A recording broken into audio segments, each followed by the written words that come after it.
La Belgique doit-elle rendre au Congo ses œuvres d'art acquises pendant l'ère coloniale? À l'Africa Museum, plus de 80 000 objets d'art viennent de la République démocratique du Congo. Le grand débat, c'est de savoir que doit-on en faire. Le secrétaire d'État pour la relance, Thomas Dermine, a proposé un plan. Alors on va essayer de comprendre ce qui se cache derrière ce processus de restitution des objets d'art, mais il ne nous reste déjà plus que 2 minutes. D'abord, petit rappel historique. Pendant près d'un siècle, la République démocratique du Congo, c'était la Belgique. Pendant plus de 20 ans, le roi Léopold II a fait du Congo son territoire. Et puis il l'a transmis à la Belgique, qui l'a colonisé à son tour jusqu'en 1960. De toutes ces années, on a notamment ramené des œuvres d'art stockées à l'Africa Museum.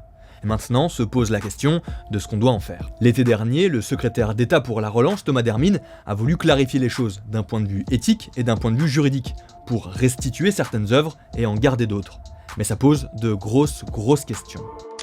3 catégories sont définies. L'une d'elles, ce sont les objets volés.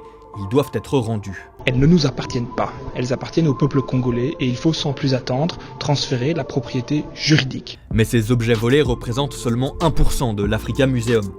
900 œuvres auraient été volées et elles viennent quasiment toutes de la RDC. Pour tout le reste, il n'est pas forcément question de le rendre. Mais alors, pourquoi ? Déjà grâce à la deuxième catégorie, des objets d'art considérés comme bien acquis. Du coup, selon nos autorités, ils ne doivent pas être rendus. Ça représente plus de la moitié des œuvres d'art de l'Africa Museum.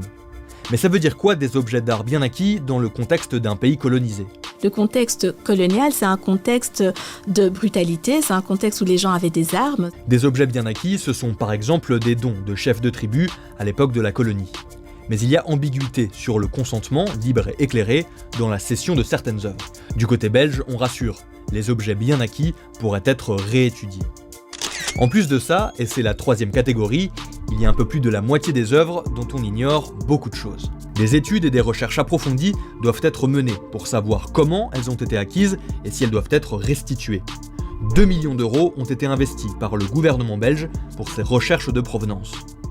Tout cela doit déboucher sur une commission mixte permanente entre Belges et Congolais pour statuer sur le sort des œuvres. On n'y est pas encore, et actuellement, le mécanisme de restitution pensé par Thomas Dermine pose question. Alors vous, qu'en pensez-vous ?